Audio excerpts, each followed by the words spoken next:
أنعمت عليهم غير المغضوب عليهم ولا الضالين.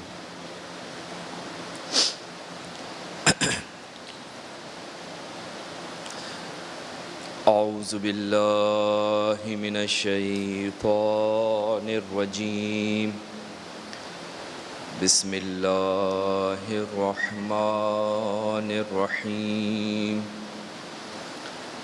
الحمد لله رب العالمين والصلاة والسلام على سيدنا ونبينا ومولانا أبي القاسم محمد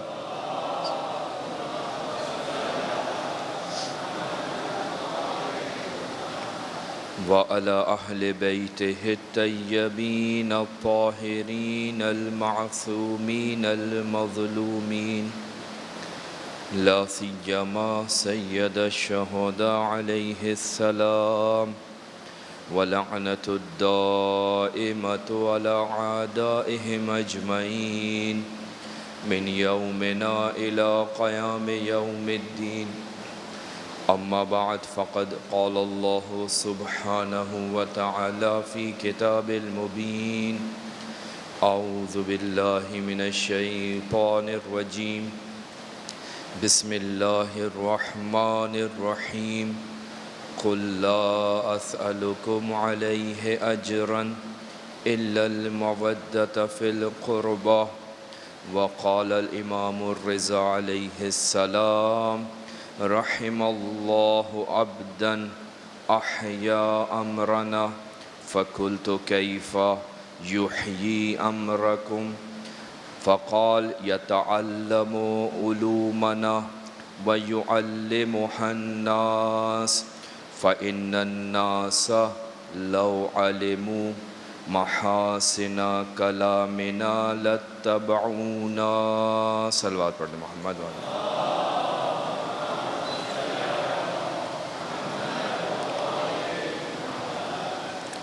عزیزان محترم، پروردگار آپ کی اس عبادت کو اپنی بارگاہ میں قبول فرمائے، آپ کو کوئی غم نہ دے سوائے غم اہل بیت کے۔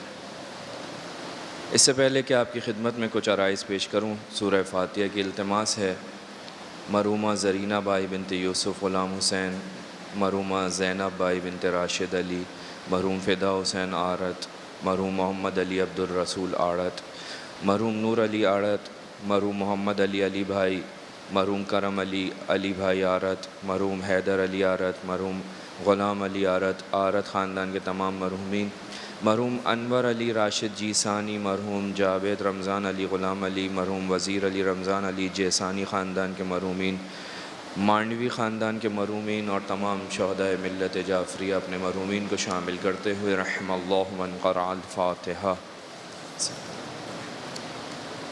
بسم اللہ الرحمن الرحیم. الحمد للہ رب العالمین الرحمن الرحیم مالک یوم الدین. ایاک نعبد و ایاک نستعین اہدنا الصراط المستقیم صراط الذین انعمت علیہم غیر المغضوب علیہم ولا الضالین. بسم اللہ الرحمن الرحیم. قل هو اللہ احد اللہ الصمد لم یلد ولم یولد ولم یکن له کفوا احد. بسم اللہ الرحمن الرحیم. قل هو اللہ احد اللہ الصمد لم یلد ولم يولد ولم يكن له كفوا أحد. بسم الله الرحمن الرحيم. قل هو الله أحد الله الصمد لم يلد ولم يولد ولم يكن له كفوا أحد. ایک مرتبہ مل کے صلوات پڑھتے ہیں محمد وآلہ.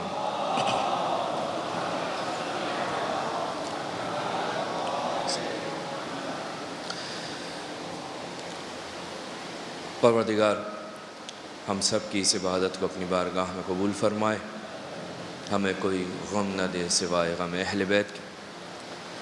عزیزان محترم،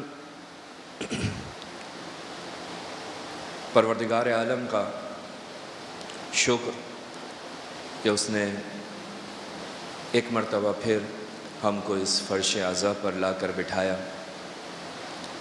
کہ ہم اس محبت کا کہ جسے اس پروردگار عالم نے تمام انسانوں پر لازم اور واجب قرار دیا، اس محبت کا اس مقام پر آ کر اظہار کریں۔ یقیناً اظہار کرنا بہت ضروری ہے، خالی اس محبت کا دل میں ہونا کافی نہیں ہے، اظہار بہت ضروری ہے۔ لہٰذا خود پروردگار عالم نے بھی قرآن مجید میں اپنے حبیب سے یہی کہا تھا، جو لوگ اللہ کی محبت کا دعویٰ کرنے کے لیے رسول خدا کے سامنے حاضر ہوئے اور کہا کہ اللہ کے نبی ہم اللہ سے محبت کرتے ہیں، پروردگار عالم کی جانب سے وحی آئی، کہا اگر یہ محبت کرتے ہیں تو ان سے کہو کہ میرے رسول کی اتباع کریں، میرے رسول کی اطاعت کریں۔ ان کنتم تحبون اللہ فاتبعونی، اگر اللہ سے محبت کرتے ہو تو میری اتباع کرو، میری پیروی کرو۔ بس محبت صرف دل میں ہو جائے، دل میں رہے، یہ کافی نہیں ہے، بلکہ اس محبت کا اظہار بھی ضروری ہے۔ لہٰذا وہ محبت جو پروردگار عالم نے آپ کو دی، پروردگار عالم نے بہت ساری چیزیں آپ کو مجھے دے کر اس دنیا میں بھیجا، لیکن ان تمام چیزوں میں، ان تمام نعمتوں میں دنیا بھر کی نعمتیں آپ کے پاس موجود ہیں، محبت کرنے والے افراد آپ کے پاس موجود ہیں، نعمت پروردگار ہے، گھر موجود ہے، نعمت ہے، رزق پروردگار مسلسل مل رہا ہے، نعمت ہے، صحیح و سالم جسم ہمارے پاس ہے، اس سے بڑی اور نعمت کیا ہو سکتی ہے؟ لیکن سب سے بڑی نعمت جو پروردگار عالم نے آپ کو اس کائنات میں بھیجنے کے بعد آپ کے وجود میں قرار دی، وہ محبت اہل بیت ہے، جس کے بارے میں خود اللہ کا نبی ارشاد فرماتا ہے، من رزقہ اللہ حب الائمۃ من اہل بیتی فقد اصاب خیر الدنیا والآخرہ، کہ جس کو پروردگار عالم نے میرے اہل بیت کی محبت عطا کر دی، اس کو دنیا اور آخرت کی خیر عطا کر دی۔ یقیناً جس کو دنیا اور آخرت میں خیر مل جائے، اسے پھر کسی چیز کی ضرورت باقی نہیں رہتی۔ ایک صلوات پڑھیں، محمد و آل محمد۔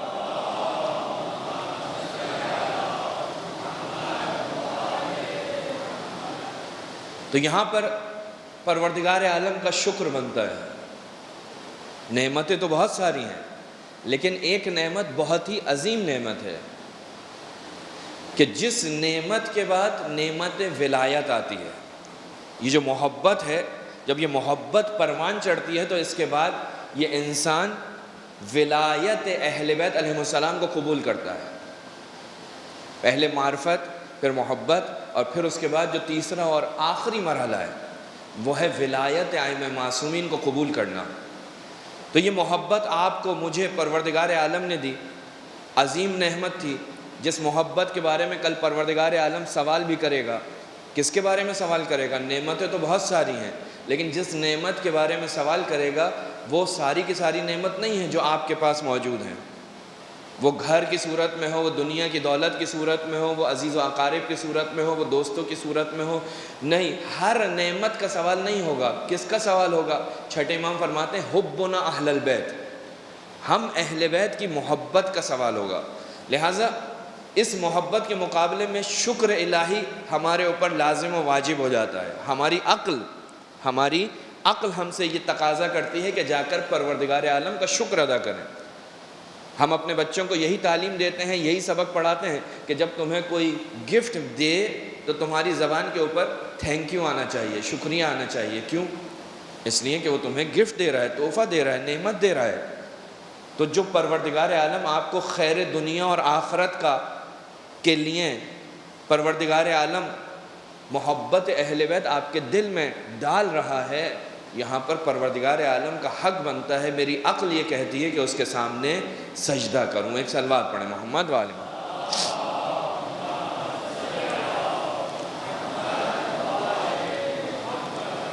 لہٰذا ہمیشہ یاد رکھیں، جہاں پروردگار کا شکر ہو وہیں اپنے والدین کا بھی شکریہ ادا کرنا چاہیے اس موقع پر، کہ جن کے وجود کی وجہ سے، جن کی کرامت کی وجہ سے، جن کی بزرگی کی وجہ سے، جن کی شرافت کی وجہ سے یہ محبت آپ تک منتقل ہوئی۔ چوتھے امام سجاد علیہ السلام فرماتے ہیں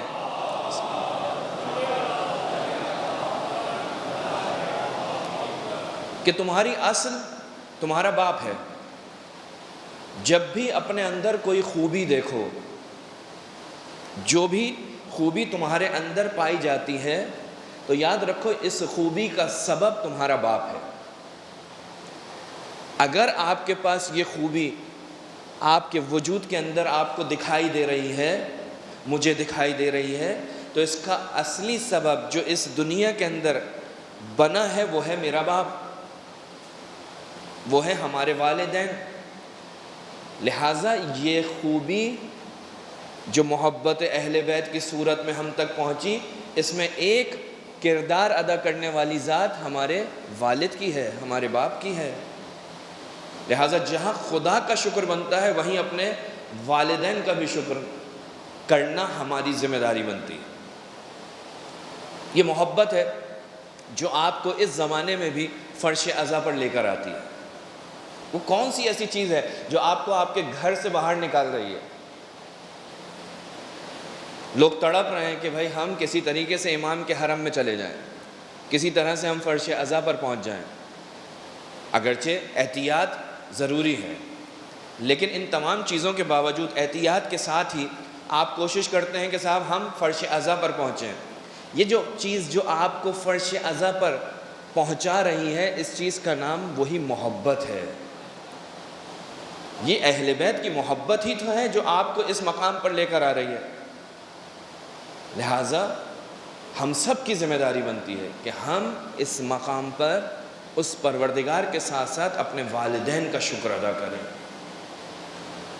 تاکہ پروردگار عالم کی سنت، کہ اس کی سنت یہ ہے کہ اگر تم اس کا شکر ادا کرو گے تو وہ تمہاری نعمتوں میں اضافہ کرے گا۔ لَإِن شَكَرْتُمْ لَأَزِيدَنَّكُمْ، اس نعمت پر اس کا شکر ادا کریں گے، یہ نعمت اور پروان چڑھے گی، اور زیادہ بڑھے گی۔ لہٰذا ہماری ذمہ داری بن رہی ہے۔ قرآن کی آیت بھی یہی کہتی ہے، انسان کی عقل بھی یہی کہتی ہے کہ جتنا شکر کر سکتے ہو پروردگار کا شکر کرو۔ ایام عزا ہیں، اگرچہ میرا موضوع انشاءاللہ جو کل سے شروع کروں گا وہ کچھ اور ہوگا، کیونکہ آج ایک روایت کے مطابق شب شہادت امام علی رضا علیہ السلام ہے۔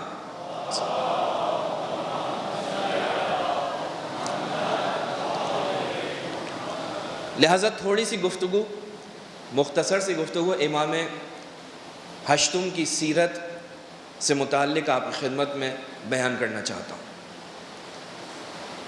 8ویں حجت کی زبان پر جاری ہونے والے یہ کلمات، یہ روایت جو میں نے آپ کی خدمت میں تلاوت کی،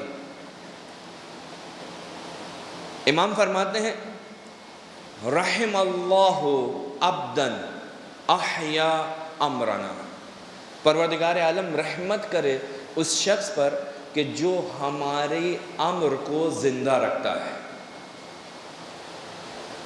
ہمارے امر کو زندہ رکھتا ہے۔ یہ روایت یا یہ ٹکڑا رحم اللہ عبدًا یا رحم اللہ امرأً احیا امرنا، یہ دعا جو 8ویں امام آپ کو دے رہے ہیں، اپنے ہر اس چاہنے والے کو دے رہے ہیں کہ جو امر اہل بیت کو زندہ کرتا ہے۔ 8ویں امام سے بھی منقول ہے یہ فقرہ جو 8ویں امام سے پڑھا۔ 6ٹھے امام امام صادق علیہ السلام سے بھی یہ روایت ملتی ہے کہ آپ اپنے ایک صحابی مفضل سے کہتے ہیں کہ یہ بتاؤ کہ ہمارے چاہنے والے مل جل کر بیٹھتے ہیں، آپس میں ایک جگہ پر جمع ہوتے ہیں، گفتگو کرتے ہیں؟ مفضل نے کہا یا مولا بالکل جمع ہوتے ہیں، بیٹھتے ہیں، گفتگو کرتے ہیں، ایک دوسرے سے ملاقات کرتے ہیں۔ کہا جب وہ ایک ساتھ بیٹھتے ہیں تو گفتگو کیا ہوتی ہے، موضوع کیا ہوتا ہے؟ کہا وہ آپ لوگوں کے بارے میں، معصومین کے امر کے بارے میں گفتگو کرتے ہیں، معصومین کے فضائل و مصائب بیان کرتے ہیں۔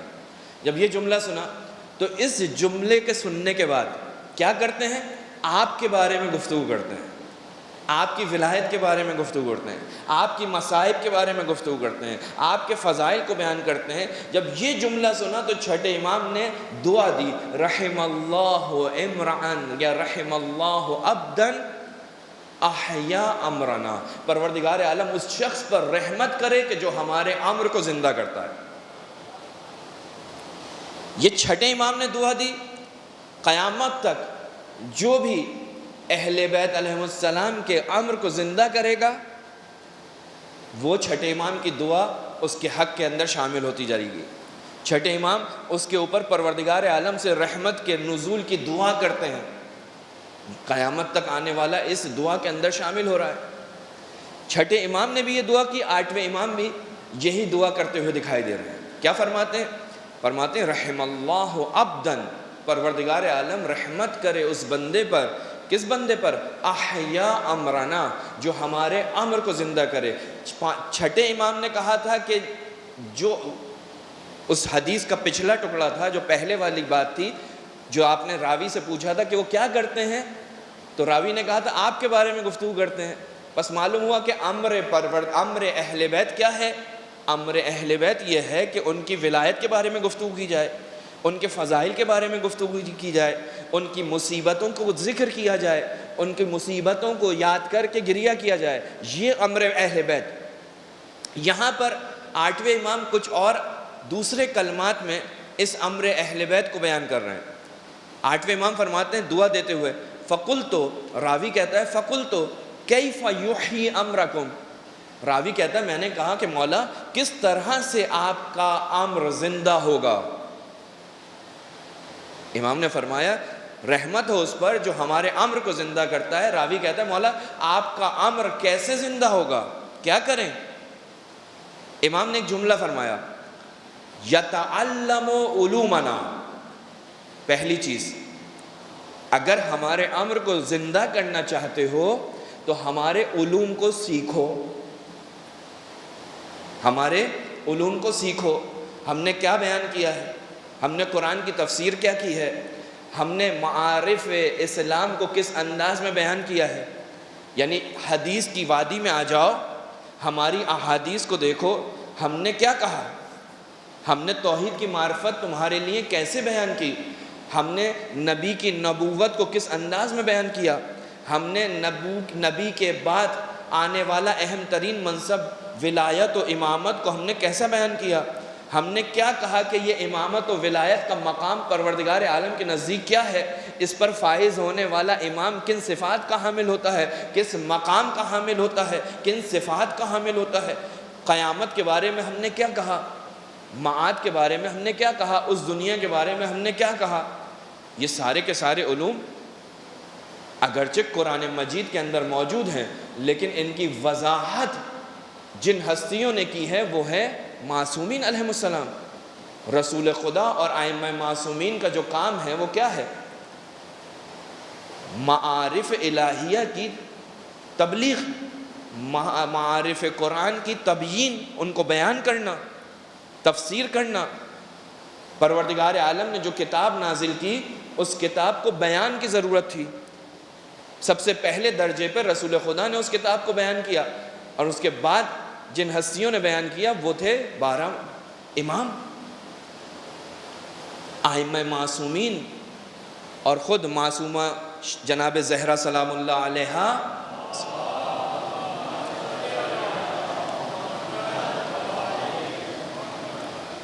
ان ہستیوں میں شامل ہیں کہ جنہوں نے ان معارف کو پہنچایا، بیان کیا۔ بس امام فرماتے ہیں اگر ہمارے امر کو زندہ کرنا چاہتے ہو تو سب سے پہلی چیز کیا ہے؟ ہمارے معالم کو، ہمارے دین کو، ہمارے علوم کو سیکھو۔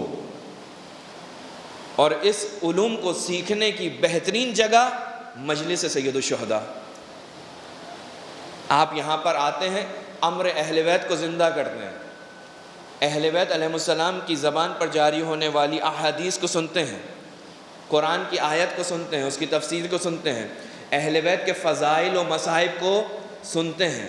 بس یہ مجلس اعزا خود اس حدیث کا ایک اہم ترین مصداق ہے۔ امام کہتے ہیں ہمارے امر کو زندہ کرو۔ اس امر کو زندہ کرنے کا انداز مختلف ہو سکتا ہے۔ ایک طریقہ جو اس امر اہل بیت کو زندہ کرنے کے لیے کیا جا سکتا ہے وہ یہ کہ مجلس سید الشہداء کا انعقاد اور اس میں شرکت۔ یہ کیا ہے؟ یہ امر اہل بیت کا احیاء ہے، اس کو زندہ کرنا ہے، کہ جس کے بعد آپ کو ائمہ معصومین کی دعا ملتی ہے۔ پھر فرمایا یتعلم علومنا ویعلمها الناس، ہمارے علوم کو سیکھے اور پھر ان علوم کو دوسرے انسانوں کو سکھائے، دوسرے انسانوں کو سکھائے۔ ان علوم کو اپنے سینے کے اندر قید کر کے نہ رکھے، یہ علوم بیان کرنے والے ہیں، ادھر ادھر تمہیں جانے کی ضرورت نہیں ہے، ہمارے معارف کو بیان کرو، ہماری احادیث کو بیان کرو۔ یقیناً عزیزان محترم، یہ معارف جو معصوم امام کی زبان سے ادا ہوتے ہیں، ان کا اثر کچھ اور ہوتا ہے۔ اگرچہ اب میں اور آپ ادا کر رہے ہیں، آپ اور میں دعا مانگتے ہیں، لیکن جب دعائے کمیل پڑھتے ہیں تو اس کا اثر کچھ اور ہوتا ہے۔ کیوں؟ وہ بھی دعا ہے، اور وہ جو آپ دعا مانگتے ہیں، آپ کے اور میرے کلمات ہوتے ہیں، وہ بھی دعا ہے۔ پروردگار عالم نے آپ کو مجھے دعا کرنے کا حکم دیا ہے، ہم دعا کرتے ہیں، لیکن کبھی ہماری دعا ہمارے اپنے الفاظ پر مشتمل ہوتی ہے، اور کبھی معصومین علیہ السلام کی دعاؤں کو ہم تکرار کرتے ہیں۔ ان دعاؤں کا اثر کچھ اور ہوتا ہے، ہماری دعاؤں کا اثر کچھ اور ہوتا ہے۔ وہ معصوم کی زبان پر جاری ہونے والے کلمات ہیں۔ لہٰذا معصوم فرماتے ہیں کہ ہمارے علوم کو اپنے سینے تک محدود نہیں رکھو، بلکہ ان کی تبلیغ کرو، ان کو بیان کرو۔ کیوں؟ اس لیے کہ امام فرماتے ہیں فَإِنَّ النَّاسَ لَوْ عَلِمُوا مَحَاسِنَ کَلَامِنَا، اگر لوگ ہمارے کلام کے حسن کو جان جائیں، ہمارے کلام کی خوبصورتی کو پہچان جائیں۔ عزیزان محترم، کلام تو بہت سارے ہیں، اس کا اس کا میرا تیرا کلام اتنا مفید نہیں ہے جتنا مفید معصوم امام کا کلام ہے، جس کی مثالیں بے تحاشا ہیں۔ اگر انسان کے قلب میں ذرا سی بھی، ذرہ برابر بھی حق کو قبول کرنے کی گنجائش ہو، تو امام معصوم کی زبان سے نکلا ہوا کلمہ اس کے دل پر ڈائریکٹ اثر انداز ہوتا ہے، جس کی مثالیں کربلا کے اندر بہت ساری ہیں۔ کئی افراد ایسے ہیں کربلا میں کہ جو ابھی تک کہیں اور تھے، لیکن جیسے ہی امام حسین علیہ السلام نے ان سے گفتگو کی، فوراً امام کے ساتھ آ گئے۔ دل میں طہارت تھی، پاکیزگی تھی، امام کے کلام کو قبول کیا اور امام کے لشکر میں شامل ہو گئے۔ یہ کیا ہے؟ یہ کلام امام حسین علیہ السلام کا اثر ہے۔ لہٰذا 8ویں امام فرماتے ہیں کہ اگر لوگ ہمارے کلام کے محاسن کو پہچان جائیں لَأَتَّبِعُونَا، تو وہ ہماری اتباع کریں گے، ہماری پیروی کریں گے۔ بس یہ معصومین کا حکم ہے کہ ان کی احادیث کو بیان کیا جائے، ان کی روایات کو لکھ کر لگایا جائے، ان کی روایات کو نشر کیا جائے، اس کی تبلیغ کی جائے۔ وہ روایتیں اثر انداز ہوں گی لوگوں کے دلوں پر، اور جب ان کے دلوں پر اثر انداز ہوں گی تو وہ ہماری اتباع اور پیروی کرنا شروع کر دیں گے۔ صلوات پڑھیں محمد وآلہ۔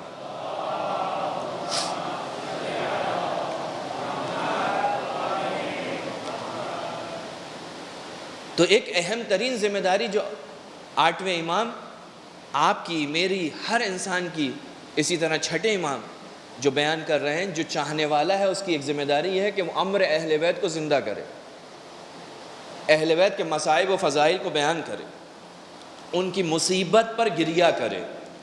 لہٰذا جو چھٹے امام کی حدیث ہے، جس میں چھٹے امام نے جو دعا دی تھی، تو چھٹے امام نے آگے چل کر یہ جملہ کہا تھا کہ جو ہمارا ذکر کرتا ہے، یا جس کے سامنے ہمارا ذکر کیا جاتا ہے، یعنی سننے والا، ذکر کرنے والا، ذکر سننے والا، ہمارے ذکر سننے کے بعد اگر اس کی آنکھ سے مکھی کے پر کے برابر ایک آنسو نکل جائے تو پروردگار عالم اس کے سارے گناہوں کو بخش دیتا ہے۔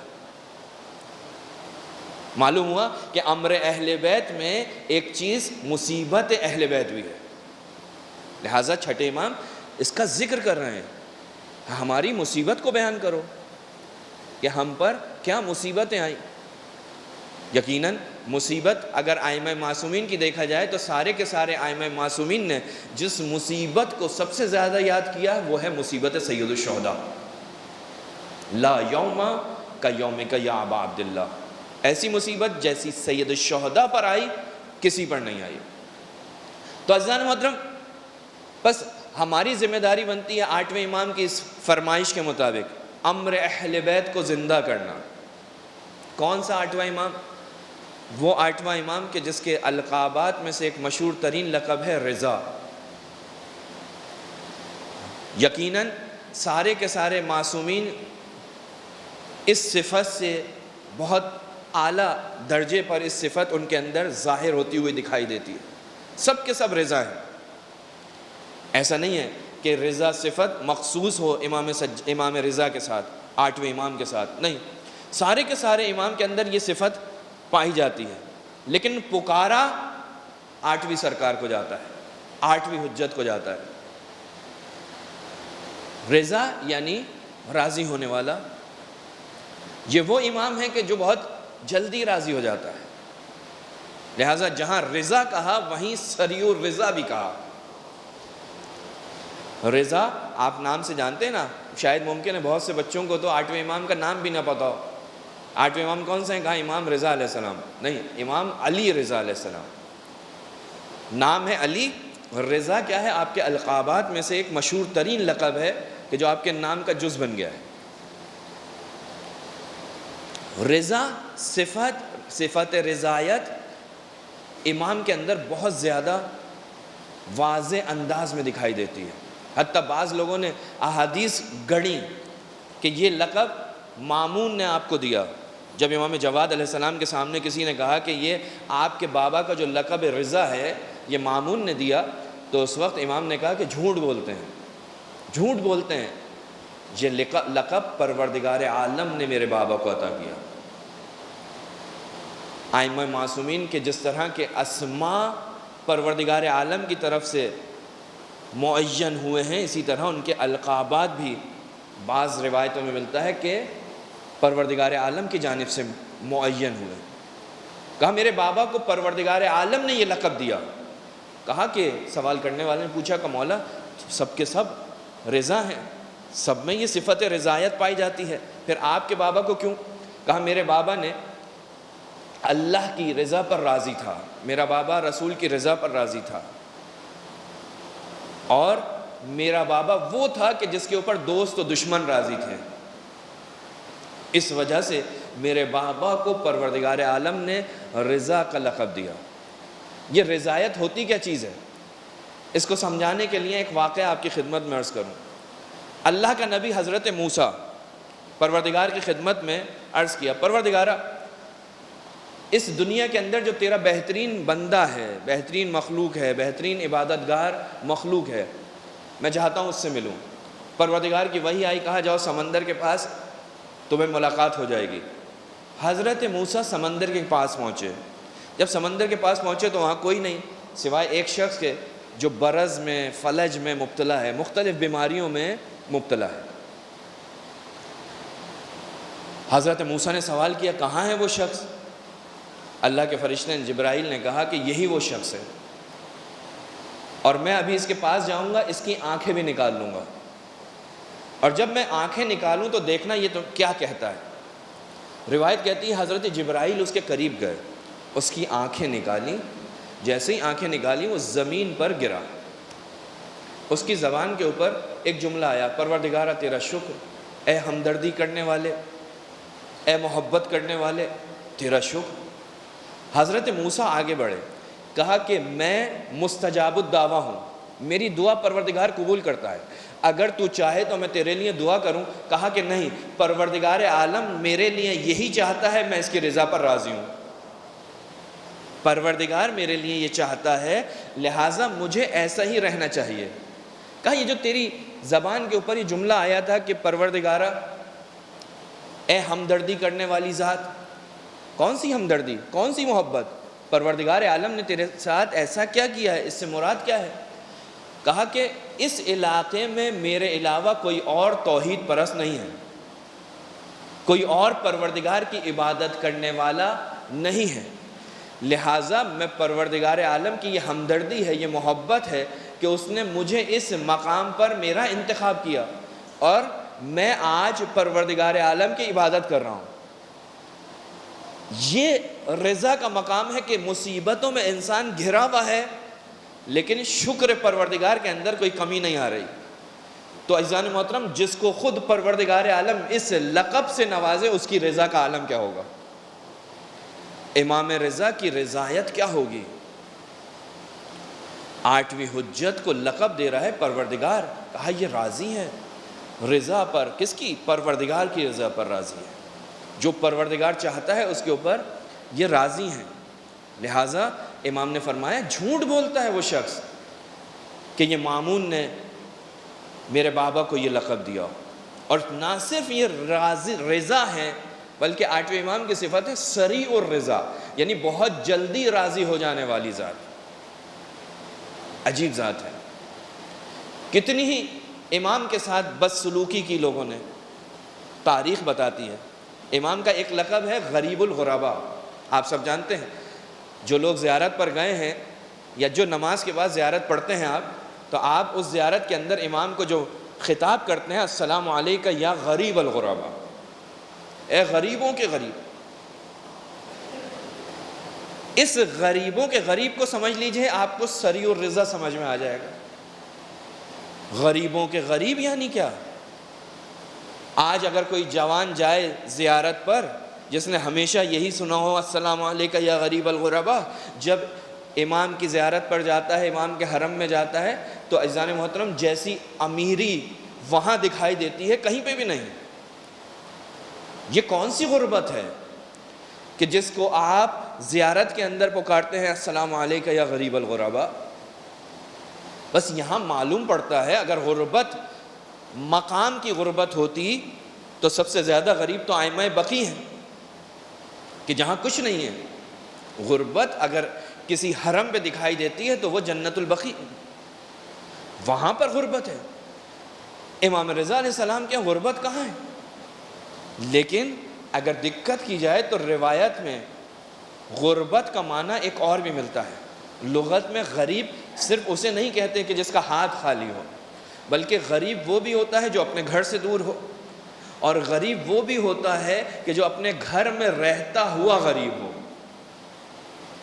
گھر سے دور ہونا غربت کا ایک معنی ہے، لیکن اپنے گھر میں رہتے ہوئے غریب ہونا، ہاں اگر کسی انسان کو اس کے رشتہ دار اس کے گھر میں رہتے ہوئے تنہا چھوڑ دیں، اس کے ساتھ صلہ رحمی کرنا بند کر دیں، تو یہ اپنے گھر میں رہتا ہوا غریب ہے. 8ویں امام مدینے میں رہتے تھے اور مدینے میں رہتے ہوئے آپ غریب تھے. آپ کے خاندان والے آپ سے گفتگو نہیں کرتے تھے. نہ صرف گفتگو نہیں کرتے تھے، آپ کو طعنہ دیتے تھے، مختلف طریقوں سے آپ کو اذیت پہنچاتے تھے. عجیب غربت کا عالم ہے. کتنی بڑی بات ہے کہ امام معصوم کو آپ کے خاندان والے یہ کہتے ہوئے دکھائی دیں کہ یہ آپ کا بیٹا ہے. کسی باپ سے یہ کہا جائے کہ یہ آپ کا بیٹا ہے، آپ کا فرزند ہے. امام نے کہا کیا چاہتے ہو؟ کہا 50 سال کی سن میں آپ کو یہ بیٹا. کہا پروردگار عالم جس کو جب چاہے. قرآن کے اندر ایسی مثالیں موجود ہیں. کہا ہم چاہتے ہیں کہ یہ ثابت کریں کہ یہ آپ کا بیٹا ہے. کہا تم کیا چاہتے ہو؟ کہا ہم چاہتے ہیں کہ کسی کو بلائیں، قیافہ شناس کو، چہرہ دیکھنے والے کو، اور اس سے پوچھیں کہ اس بچے کا باپ کون ہے. امام نے کہا جو دل چاہتا ہے کرو، جو دل چاہتا ہے کرو.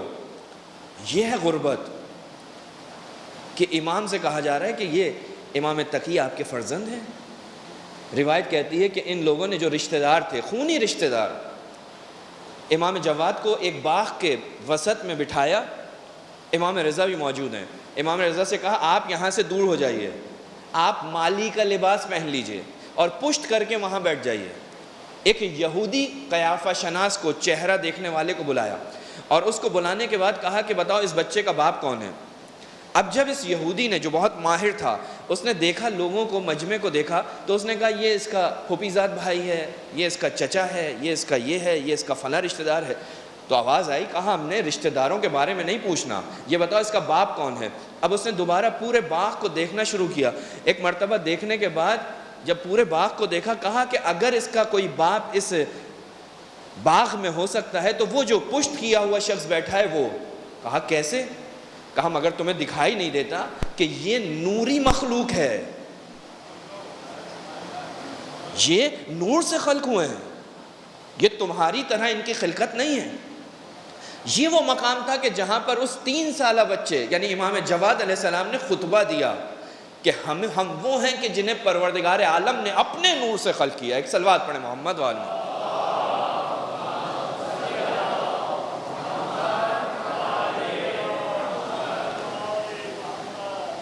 امام کی غربت یہ تھی۔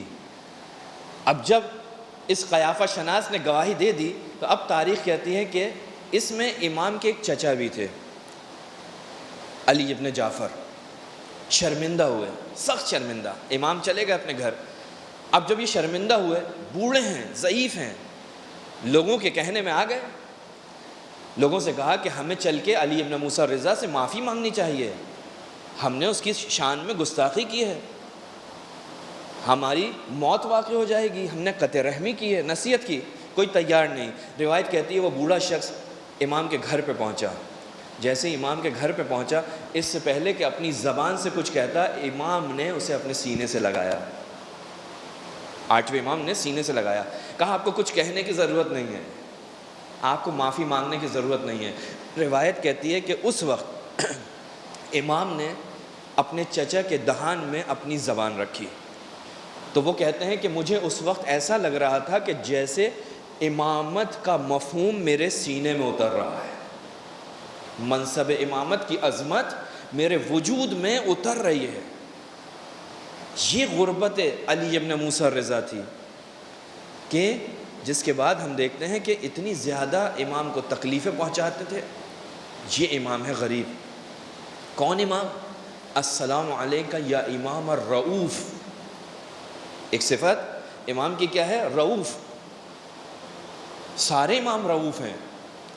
2 چیزیں ہمارے پاس، ایک رحمت اور ایک ہے رافت۔ رحمت کا معنی بھی ہم مہربانی کرتے ہیں اور رافت کا معنی بھی ہم مہربانی کرتے ہیں، لیکن دونوں میں فرق ہے، رحمت میں اور رافت میں۔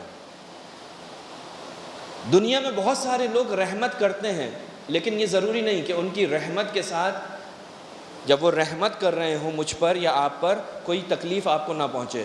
ڈاکٹر کی بھی رحمت آپ کے شامل حل ہوتی ہے، لیکن اس کی کینچی بھی چل رہی ہوتی ہے، اس کا چاقو بھی چل رہا ہوتا ہے۔ یہ چاقو کا چلانا عین رحمت ہے،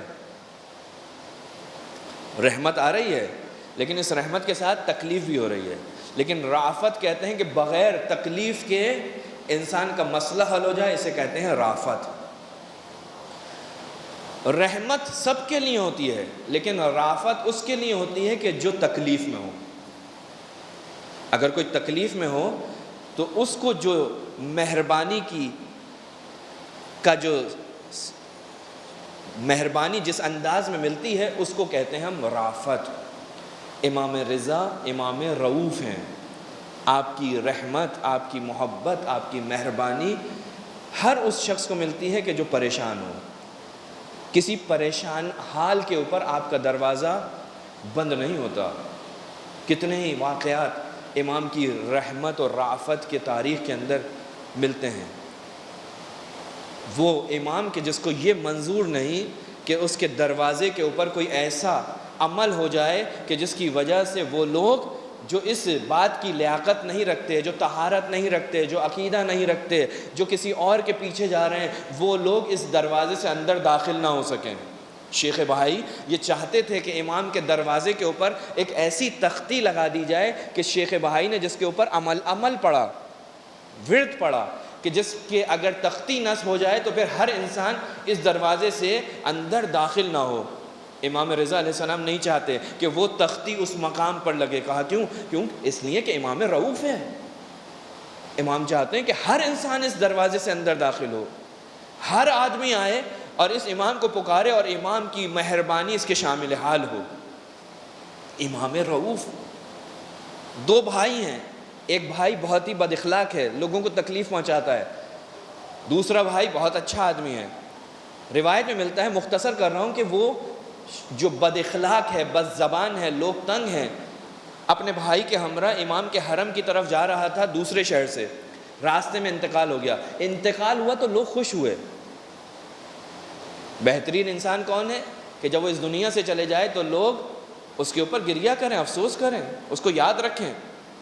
اتنا بد اخلاق تھا کہ جب وہ مرا تو لوگ خوش ہوئے، لیکن اس کا بھائی تھا، مجبور تھا، لے کر آیا امام کے حرم میں، اور پھر اس کے بعد اس نے دفن کیا۔ رات کو خواب میں دیکھا بھائی تو بہت اچھے حالات میں ہے، کہا کہ میں تو ایسا نہیں سمجھتا، تمہارے اعمال میں کوئی ایسی چیز نہیں تھی جس کی وجہ سے آج تم اس مقام پر پہنچے ہو۔ کہا کہ ہاں صحیح کہتے ہو، جب میں مرا تھا اس وقت سے مجھ پر عذاب نازل ہو رہا تھا، پانی مجھ پہ ڈل رہا تھا، میرا جسم جل رہا تھا، کفن مجھے پہنایا ایسا لگتا تھا آگ جل رہی ہے، 2 فرشتے مسلسل مجھ پر عذاب کر رہے تھے، لیکن جیسے ہی میرے جنازے کو تم امام رضا کے حرم پر لے کر آئے، دروازے پر لے کر آئے، فوراً وہ فرشتے عذاب کرنا انہوں نے بند کر دیا۔ میں اندر گیا، میں نے دیکھا امام رضا علیہ السلام تشریف فرما ہے، اپنے زائروں کے اوپر ان کا لطف و کرم جاری ہے۔ مجھے تم طواف دے رہے تھے، ایک مرتبہ میں امام سے التماس کرنے لگا مجھ پر اپنی عنایت کریں، امام نے توجہ نہیں کی، یہاں تک کہ ایک نورانی شخص وہاں بیٹھا ہوا تھا، امام کا خادم ابا سالت، وہ کہتا ہے مجھ سے کہا کہ تم جلدی کرو، امام سے شفاعت لے لو، امام سے رحمت کی درخواست کر لو، اگر تم یہاں سے باہر نکلے تو دوبارہ وہی فرشتے تمہارے ساتھ ہوں گے۔ کہا میں کیا کروں، میں امام سے التماس کرتا ہوں لیکن امام میری طرف توجہ نہیں کرتے۔ کہا ان کو ان کی ماں کا واسطہ دو، ان کو ان کی ماں کا واسطہ دو۔ کہا بس میں نے علی ابن موسیٰ رضا کو ان کی والدہ کا واسطہ دیا، انہوں نے ہاتھ میں ایک برقع دیا، ایک سفید پیلا سبز رنگ کا کاغذ دیا، بس اس کے بعد وہ فرشتے جو عذاب کے فرشتے تھے وہ چلے گئے اور رحمت کے فرشتے آ گئے۔ اس وقت جو میں اس سکون کے اندر میں ہوں وہ علی ابن موسیٰ رضا کی مہربانی ہے۔ عزیزان محترم، یہ امام رؤوف ہے کہ جس کی آج شب شہادت ہے۔ عجیب تاریخ نے لکھا ہے کہ ایک وقت اس امام کا کہ جو اپنے گھر سے دور ہے، اپنے وطن سے دور ہے، غریب ہے اس معنی میں بھی کہ کوئی گھر والا ساتھ نہیں ہے، یہ وہ امام ہے کہ جو اپنے جد سے جس کی بہت شباہت ہے کچھ چیزوں میں، اور کچھ چیزیں بالکل برعکس ہیں امام حسین علیہ السلام کی۔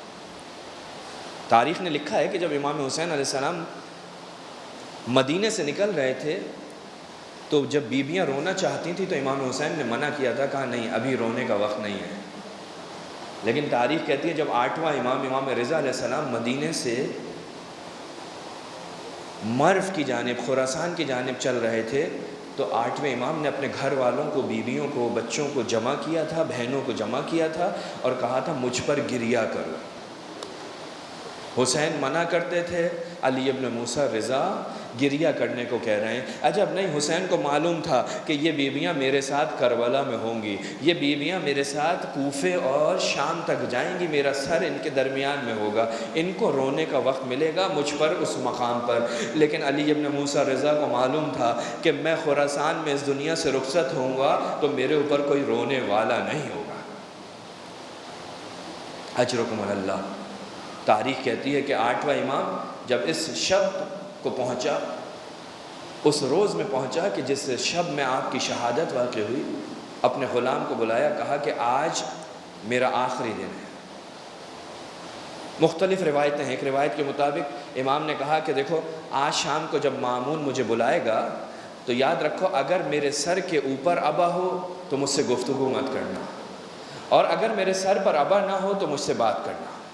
راوی کہتا ہے کہ جب میں نے دیکھا کہ امام رخصت ہوئے، مصلی عبادت پہ تھے، اچانک مامون کا نمائندہ آیا، امام کو بلایا، امام اس کے ساتھ دربار میں گئے، دربار میں پہنچے، مامون نے آپ کی خدمت میں ایک انگور کا گچھا رکھا، کہا کہ اس انگور کو کھائیے۔ امام نے کہا کہ نہیں میرا دل نہیں چاہتا، کہا بہترین انگور ہیں، امام نے کہا جنت میں پروردگار اس سے بہتر انگور دے گا۔ کہا کہ آپ نہیں کھانا چاہتے، کہا نہیں میرا دل نہیں چاہتا، پروردگار جنت میں اس سے بہتر دے گا۔ امام کے ساتھ زبردستی کی گئی، تاریخ کہتی ہے امام نے 2 یا 3 انگور کھائے۔ عزیز و زہر کی شدت اتنی تھی کہ امام بمشکل اس مقام سے اپنے حجرے تک تشریف لائے، لیکن اب جب واپس آئے ہیں نا تو راوی کہتا ہے امام کے سر کے اوپر آبا تھی۔ بس راوی سمجھ گیا کہ امام کی آخری رات ہے۔ روایت کہتی ہے امام اپنے حجرے میں چلے گئے، حجرہ بند ہو گیا، عبادت میں مصروف ہیں، اور بعض روایتوں کے مطابق آپ کا 8واں امام زمین پر تڑپ رہا ہے۔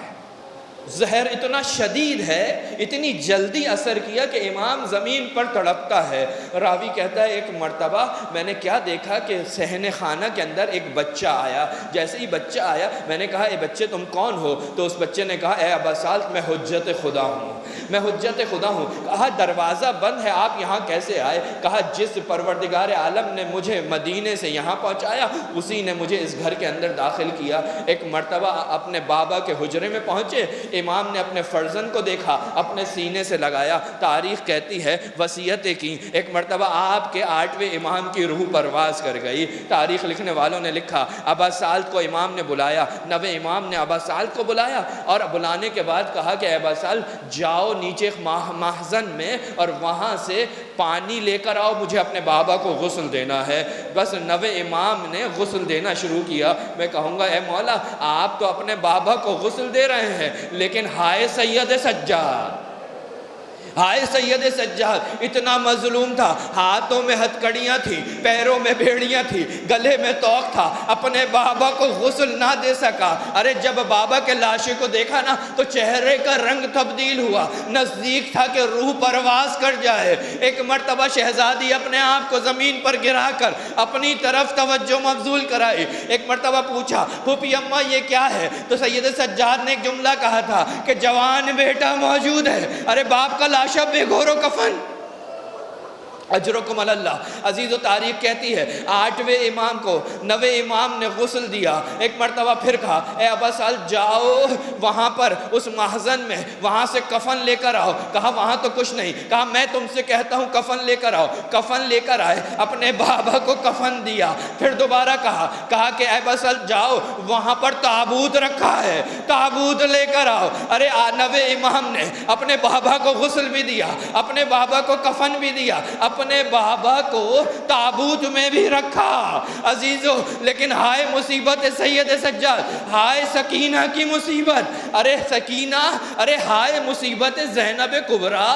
تاریخ کہتی ہے کہ جب 9ویں امام غسل و کفن دے کر واپس مدینے پہنچے ہیں نا تو آپ نے دیکھا کہ آپ کی پھوپھی ارے علی رضا کی بہن دروازے کے سامنے منتظر ہے کہ میرا بھتیجا کہاں چلا گیا، ابھی تک واپس نہ آیا۔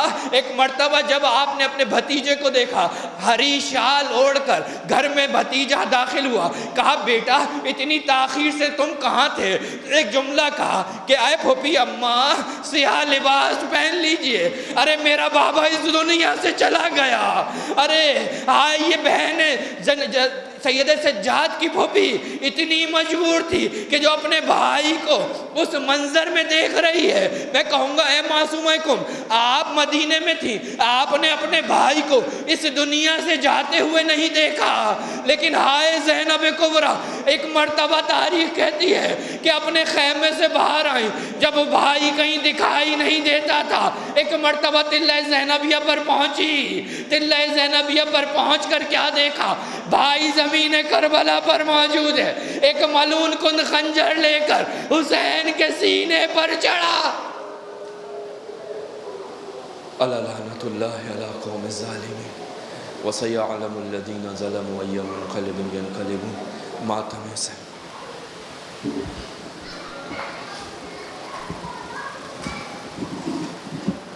امام عالی مقام کا آتا ہے تابوت یہ پیٹو سر غیل ازا آتا ہے تابوت یہ فوج ملک سارا